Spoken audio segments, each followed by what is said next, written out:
For months, warnings have been echoing. America has its sights set on Canadian lands, resources, and water riches. This isn't just idle talk.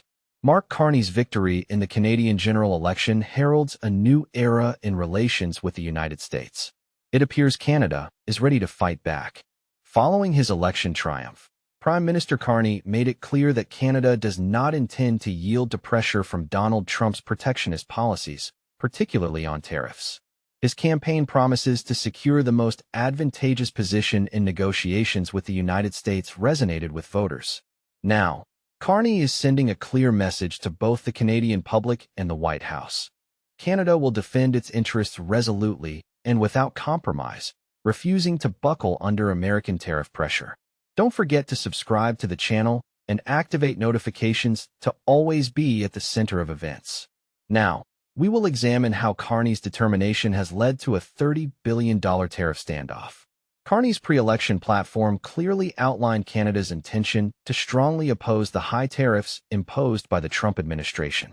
After the U.S. levied 25% duties on steel and aluminum, automobiles, and a range of other goods, as well as 10% duties on energy products, Canada did not stand idly by. Retaliatory measures were swift. Canadian tariffs reached an impressive $60 billion. Currently, tariffs on $30 billion remain in effect. Carney's election victory sent a clear signal.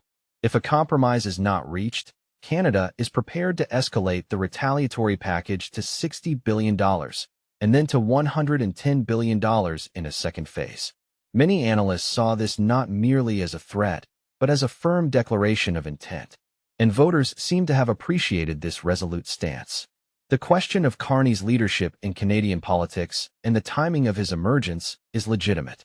Taking a position at the head of a political force, Carney declared his readiness to resolutely oppose Trump's policies, defending Canada's interests.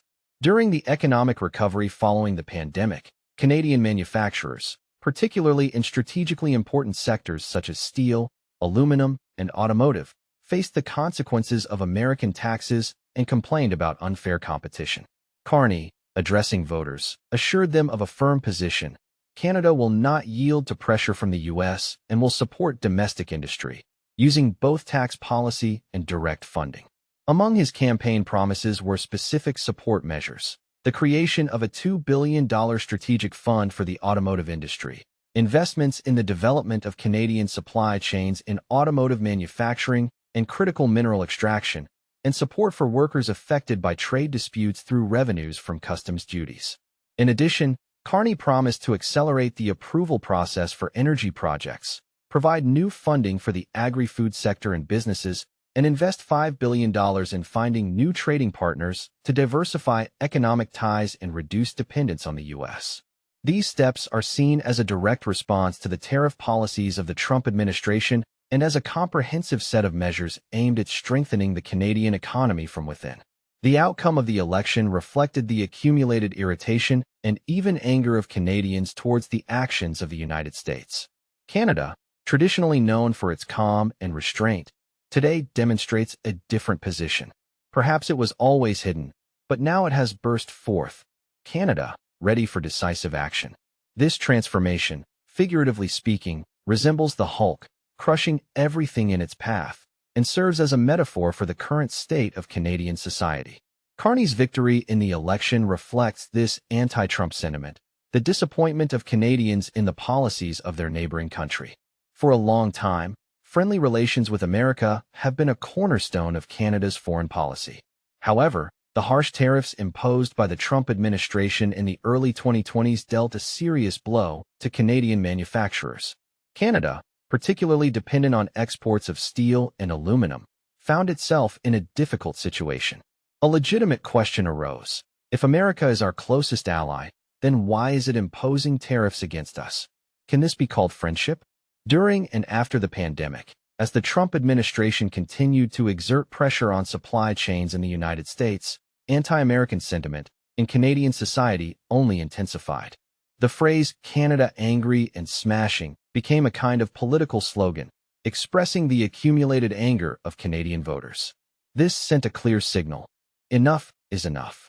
We will react harshly to America's actions that violate the rules of the game. An unprecedentedly harsh drama is unfolding in the political landscape of Canada. A country long renowned for its composure and diplomatic approach is experiencing an era where coolness is giving way to decisive rebuffs. The political course pursued by Carney extends beyond traditional diplomacy, demonstrating Canada's willingness to defend its interests. Canadian voters appear to endorse Carney's strategy of somewhat sidelining the United States. However, some analysts warn that such a policy is fraught with escalating conflict, in which both sides will lose. Growing support for Carney's hard line among voters tired of dictates from the United States only underscores Canada's critical importance to the American economy. The $30 billion in tariffs already imposed by Canada have created tension in some areas of trade with the United States. Looming on the horizon is the introduction of new tariff barriers of $60 billion or even $110 billion, which poses a serious threat to Washington. Given the colossal volume of trade between the two countries, further tariff increases will inevitably hit American manufacturers, consumers, and exporters. The Trump administration may face a situation that will be extremely difficult to ignore. According to several political observers, President Trump does not have much room to maneuver other than to engage in dialogue with Canadian Prime Minister Carney and try to find common ground. Otherwise, American consumers will likely face rising prices. Inflation could spiral out of control, which would inevitably cause discontent among Trump's own supporters. But why are Ottawa's retaliatory measures reaching such impressive proportions? The answer is simple. The United States is Canada's main trading partner. Imposing high duties on goods crossing the border will directly hit the Canadian economy. That is why Carney's strategy is based on the principle of shared pain. In other words, if the American side puts pressure on Canadian industry, Canada responds in kind by imposing high tariffs on American goods.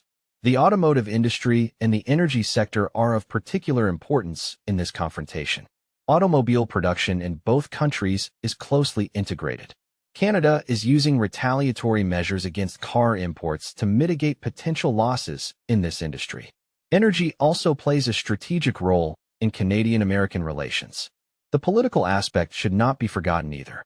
Canadian voters are extremely concerned about President Trump's actions. Carney's victory in the election was largely due to his promise not to allow Canada to be crushed.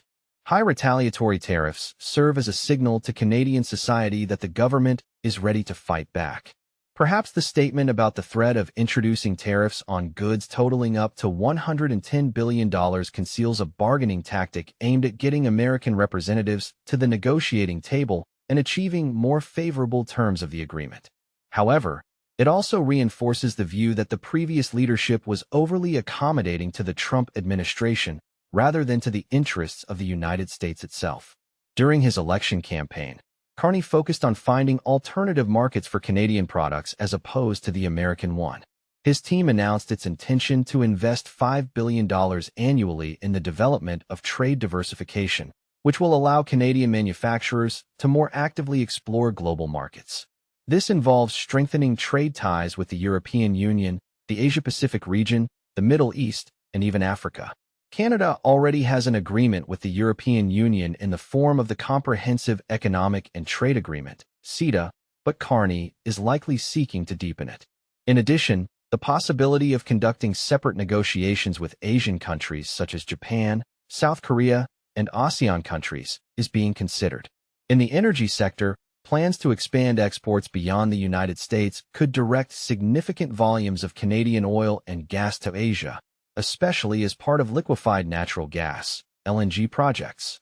Canada appears to be interested in exporting significant volumes of energy resources to the rapidly growing Asian market. The idea of complete independence of the Canadian economy from the American market may be somewhat idealistic due to the deep integration between the two countries. However, according to experts, reducing this dependence in the long term is an achievable goal. It is assumed that within the next decade, Canada will be able to reorient part of its exports, reducing the share of the United States from the current 70% to 50 to 55% and diversifying supplies to other markets. The implementation of this strategy will require significant efforts, both in the diplomatic and logistical spheres. Nevertheless, the confidence of Canadian politicians in success indicates the readiness of the country's producers and population for the upcoming changes. In response, the American side may take a wait-and-see approach, believing that the world's largest market will remain attractive to Canada, and global trade flows will sort everything out. This situation raises the question, what are Canada's main trump cards? Besides the automotive industry and other traditional export goods, the country possesses significant reserves of energy resources, particularly liquefied natural gas and crude oil.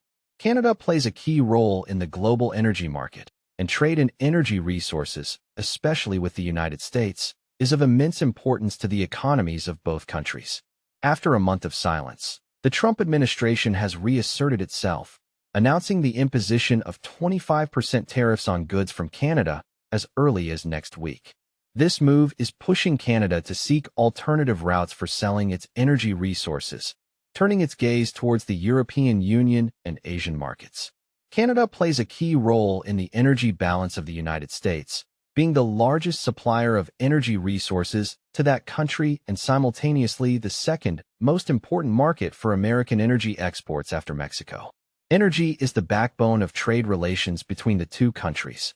Despite the fact that the United States occupies a leading position in world oil and gas production, dependence on Canadian supplies is steadily growing. Heavy oil, so necessary for American refineries, mainly comes from Canada, supporting the uninterrupted energy supply of homes and businesses.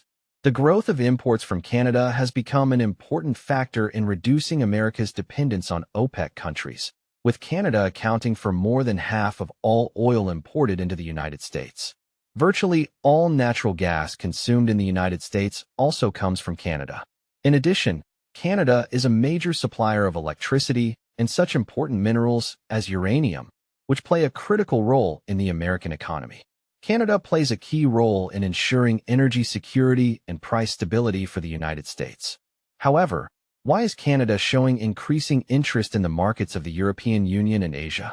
The threat of President Trump imposing high tariffs on Canadian imports, including oil, has dramatically changed the situation in one of the most developed free trade zones in the world.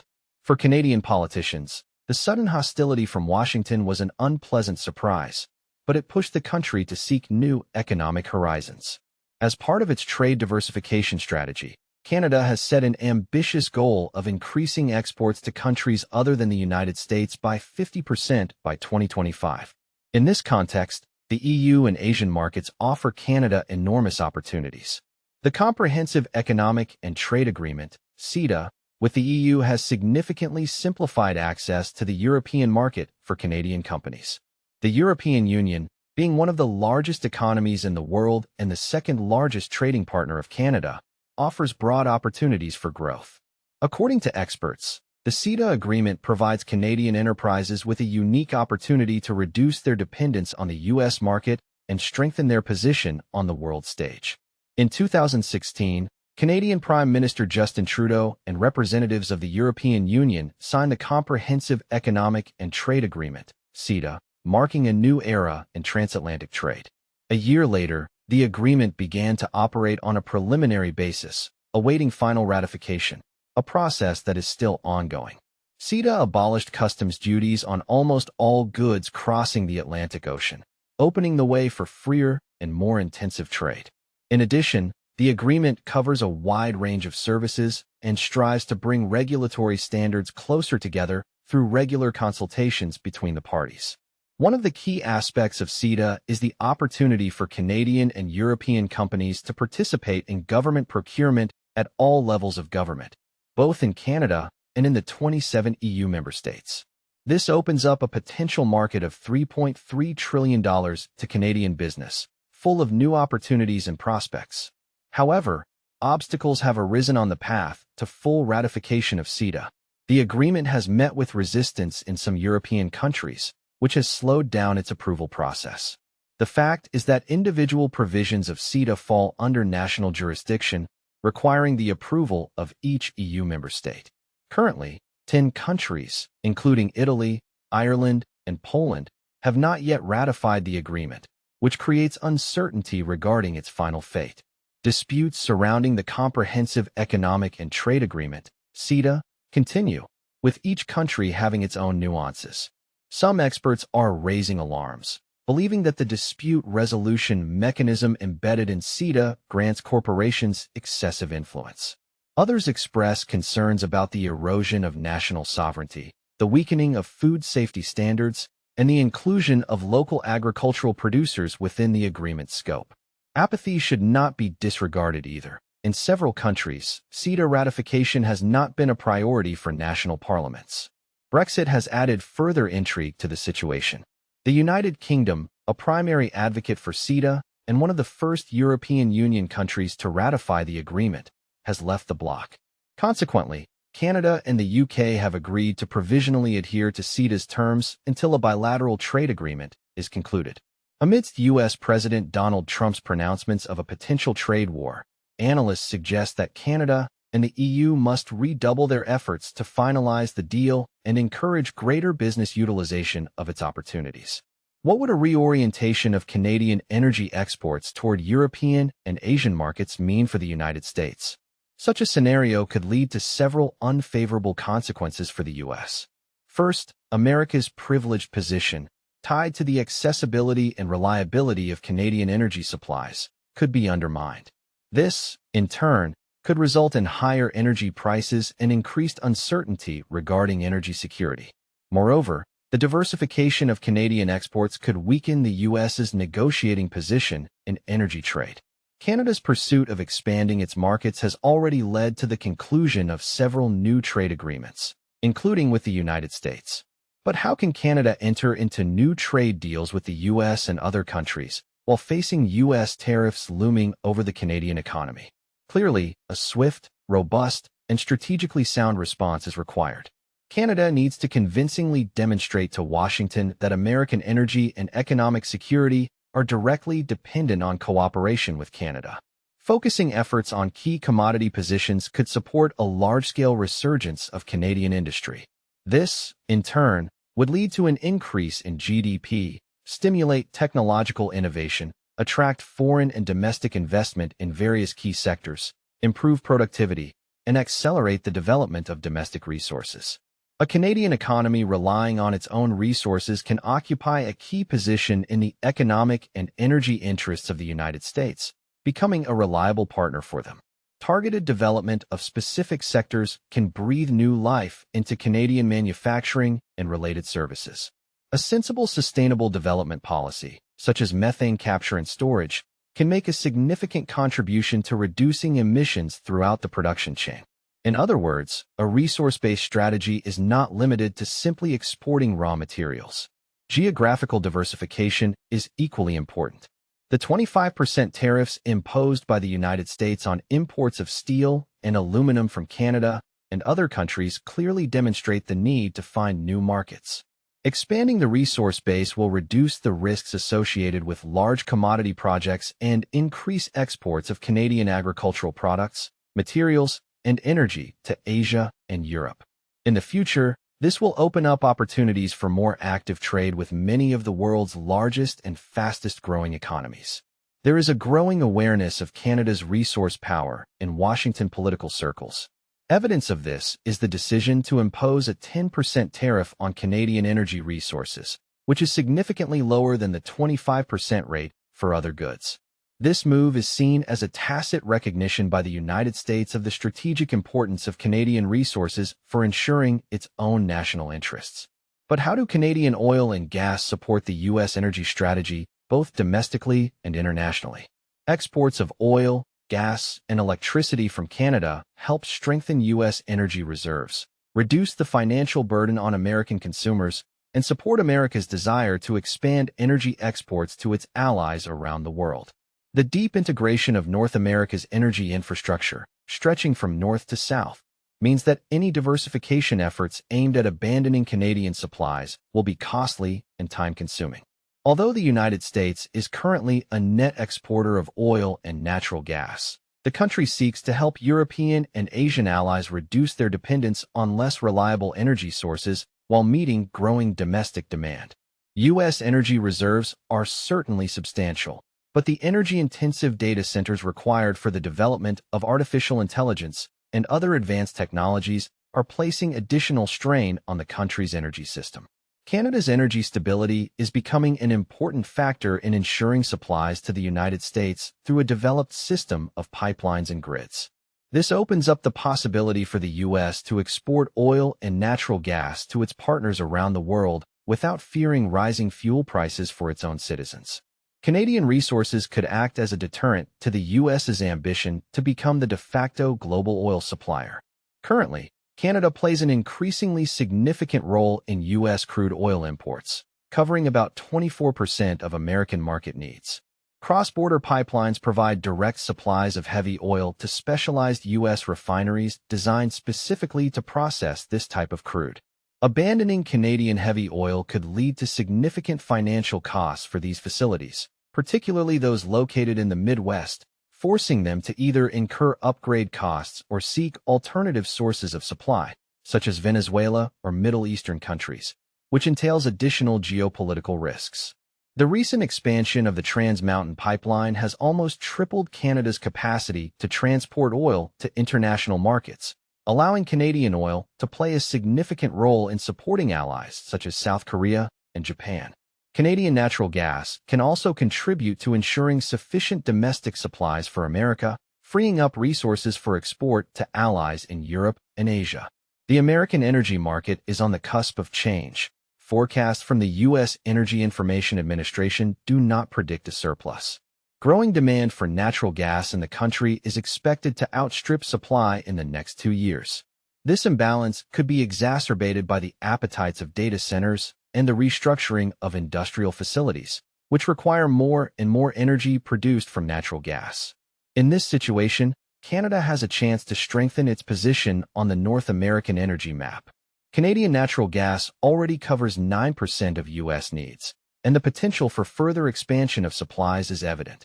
Moreover, Canada is striving to become a major player in the global liquefied natural gas (LNG) market, especially in the strategically important Asian region. The west coast of Canada is preparing to host 6 major LNG projects, which are at various stages of implementation. Among them, the LNG Canada Phase 1 project stands out, which is scheduled to launch this year. The total export capacity of these projects is expected to reach 6.26 billion cubic feet per day, BCFD. This volume will allow Canada to enter the top 5 global LNG exporters, which will be an important step in strengthening its energy power. What is Canada's role in shaping the energy landscape of the United States? It is no secret that affordable and clean Canadian electricity has the potential to support numerous American initiatives, including the development of artificial intelligence, advanced manufacturing, and the creation of high-tech products. Although the U.S. largely provides itself with electricity independently, Canadian sources play an important role in maintaining a stable energy supply and reducing costs in many states. New projects, such as the Hydro-Quebec-Hertel-New York power transmission line, aim to cover up to 20% of New York State's electricity needs. This will not only increase electricity exports from Canada, but also allow New Yorkers to save about $17 billion on electricity costs over the next 3 decades. With a developed network that includes more than 30 cross-border power lines connecting Canadian provinces to American states, Canada plays a key role in ensuring the security of the cross-border energy system and is a promising source of additional generating capacity. As an example, consider the rapid growth of artificial intelligence technologies, a strategically important area for the U.S. This is expected to lead to a significant increase in electricity consumption by American data centers, which are projected to account for 12% of total U.S. electricity consumption by 2028, significantly higher than the 4.4% figure in 2023. The triumph of Carney in the Canadian political arena is causing a wave of national pride and cohesion. Voters see him as a leader capable of resisting pressure from the United States, which strengthens his position and authority. It is expected that Carney will support domestic producers by providing aid packages to sectors affected by U.S. tariffs, which will mitigate the economic consequences. Carney's victory opens new horizons for Canadian foreign trade. The planned investment of $5 billion in European Asia-Pacific, and other markets is designed to reduce dependence on the U.S. and accelerate the diversification of trade flows. Strengthening the manufacturing base, supporting domestic producers, and reforming supply chains in key industries such as automotive, critical mineral extraction, and energy will become priorities of economic policy. For Donald Trump and his tariff policy, Carney's victory creates serious challenges. Canada's retaliatory measures, currently limited to additional tariffs of $30 billion, could increase significantly, reaching astronomical figures of $60 billion or even $110 billion if the parties do not reach an agreement. Carney does not feel obligated to make concessions, so Trump is left with a choice: either start negotiations and reduce tariffs, or face painful retaliation that could have serious political consequences. Within the U.S., there is also no consensus regarding the trade war with Canada. Different sectors of the economy have different interests, and some may be more affected by Canadian retaliation than others. This creates additional pressure on Trump, who must consider the interests of various groups when making decisions about future trade policy. Different countries have different assessments of the prospects for the Canadian market. Some fear its closure, while others, on the contrary, see benefits in establishing new tariffs. This divergence of opinions is likely to create serious internal political pressure on the Trump administration. In this situation, three possible scenarios emerge. The first, the most severe, excludes compromise. In this case, both countries, Canada and the U.S., will inevitably face economic losses, with the automotive and energy industries being the most vulnerable. Rising prices and inflationary risks will become a reality, and the very foundations of the North American Free Trade Area will be severely tested. The second scenario involves reaching a compromise. In this scenario, Carney may be able to achieve a partial easing of tariff policy, presenting it as the best deal for Canada. Trump, in turn, will be able to announce a retreat, cloaking it in rhetoric of mutual benefit. However, as practice shows, neither leader is inclined to make concessions. Overall, Donald Trump's presidency has been marked by an extremely tough approach to foreign trade. Under the slogan "America First," he has consistently pursued protectionist policies in a number of sectors that he considered strategically important, such as the steel, aluminum, and automotive industries. The Trump administration launched a tariff war against many trading partners, primarily against China and the European Union. Canada did not escape this fate. By imposing comprehensive duties on imports from virtually all countries, Trump insisted on a revision, or even a complete abolition, of the North American Free Trade Agreement, NAFTA. In response to these actions, Justin Trudeau, who was then the Prime Minister of Canada, tried to maintain a restrained and balanced position. However, the steady escalation of tariffs by Trump dealt a significant blow to Canadian manufacturers. The threat of imposing 25% duties on steel and aluminum, 10% on imports of Canadian energy, and 25% on automobiles put strong pressure on the government in Ottawa. Despite the fact that the Trudeau administration continued to seek negotiations with Trump, this period turned into losses and uncertainty for the Canadian economy. There was a growing opinion in society that diplomacy and moderation were not yielding results in the face of Trump. It was in this environment that Mark Carney appeared on the political stage. Throughout his campaign, he used clear and tough rhetoric towards Trump, declaring Canada's ability to develop much more powerful retaliatory measures. Behind the scenes of political discussions, predictions are increasingly being made that Ottawa's response to trade restrictions could grow exponentially. The amount of $30 billion, initially intended to protect Canadian interests, risks doubling and then tripling, reaching an astronomical figure of $110 billion in the absence of a compromise. For the Canadian economy, a country with a population of just over 40 million people, this will be an unprecedented challenge. However, Carney and his team's electoral triumph was made possible by the unwavering support of the population, convinced of the need to resist unfair trade sanctions, even when initiated by such a powerful neighbor as the United States. This triumph gave Canada's retaliatory policy against the Trump administration additional weight, making it more decisive, crushing, and focused on protecting national interests. The tariffs already in place on $30 billion are a direct response to similar measures taken by Washington against Canadian products. But Carney has no intention of stopping there, openly warning the American side about the possibility of increasing this amount to $60 or even $110 billion. For President Trump, the moment of truth is approaching. He faces a difficult decision, either to engage in constructive dialogue with Carney and reach a mutually beneficial agreement, or to face the prospect of a historic break in trade relations between the two countries. The economic consequences of a trade conflict could be significant for both sides. However, the head of the Canadian Central Bank, Carney, managed to gain public support by presenting the situation as a struggle for national independence and resistance to the Trump administration's policies. In the near future, two scenarios are likely: either a sharp escalation of the trade war or a resumption of negotiations. Which of these paths will be chosen remains to be seen. But it is already clear that the former relations between Canada and the United States are unlikely to remain unchanged. By taking a principled stance, Carney has created a serious problem for Trump that requires a solution.